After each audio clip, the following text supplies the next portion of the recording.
सवाल ये है अरविंद सिंह लवली जी की एक बार आप क्लियर कर दें कि क्या चंडीगढ़ की सीट कांग्रेस के खाते में? जी, चंडीगढ़ पे कांग्रेस पार्टी लड़ेगी और आम आदमी पार्टी सपोर्ट करेगी। दूसरा सवाल ये है कि आम आदमी पार्टी और कांग्रेस दोनों के बीच वार पलटवार होता रहा है। बीजेपी ने सवाल उठाया है कि वहां पंजाब में दोनों लड़ेंगे और यहाँ एक दूसरे के लिए वोट मांगेंगे।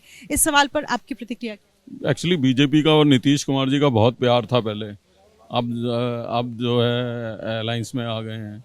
बीजेपी का जो इनके अलायंस पार्टनर हैं उनके साथ बहुत प्यार था। तो ये इशू ये राष्ट्रीय इलेक्शन का है, तो इसलिए जो है इस राष्ट्रीय इलेक्शन में इम्पोर्टेंट बात, क्योंकि इंडिया अलायंस बना ही इस पे है कि अलग अलग विपक्षी दल आए हैं, तो इसमें कौन सी बड़ी बात है।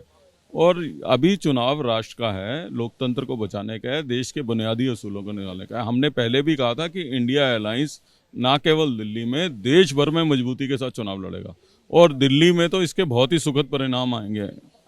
जी, आम आदमी पार्टी के कई नेता जेल में हैं लिकर स्कैम के मामले में, और लिकर स्कैम का मामला कहा जाता रहा है कि कांग्रेस ने ही ये प्रमुखता से उठाया था। किस तरह आप प्रचार प्रसार करेंगे दिल्ली में उन सीटों पर जहां आपके साथ लड़ रही है आम आदमी पार्टी? देखिए, ऐसा है कि कांग्रेस ने कभी भी किसी दोषी को नहीं बचाया है, और कांग्रेस पार्टी इस बात के लिए जानी जाती है कि जब जरूरत पड़ी तो हमने अपने मंत्रियों को भी नहीं छोड़ा था जब हमारी सरकार थी। तो इसलिए किसी दोषी को बचाना या दोषी को सपोर्ट करने की बात नहीं है। लेकिन जिस तरीके से आज ओपोजिशन के लीडर्स को टारगेट करके एजेंसीज का मिसयूज किया जा रहा है, एक प्रॉपर लिस्ट है कि किसके यहाँ कब कौन जाएगा, तो उसको तो हम सपोर्ट नहीं कर सकते, उसका हम किसी भी तरीके से जायज़ नहीं ठहरा सकते।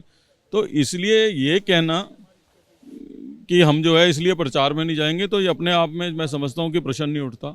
सातों कैंडिडेट के लिए कांग्रेस का कार्यकर्ता प्रचार करेगा। करने के लिए अरविंदर सिंह लवली जो इस वक्त कह रहे हैं कि हम सातों सीटों पर अलायंस के तौर पर प्रचार प्रसार करेंगे। फिलहाल 7 में से 4 सीटें आम आदमी पार्टी और 3 सीटें कांग्रेस इस बार दिल्ली में लड़ने वाली है। इस वक्त सातों की सातों लोकसभा सीटें बीजेपी के पास है, और ऐसे में बड़ी चुनौती, और इस चुनौती के लिए ही इंडिया गठबंधन एक साथ दिल्ली में चुनाव लड़ने जा रही है। अपने सहयोगी हेमंत सूद के साथ निधि श्री, एबीपी न्यूज दिल्ली।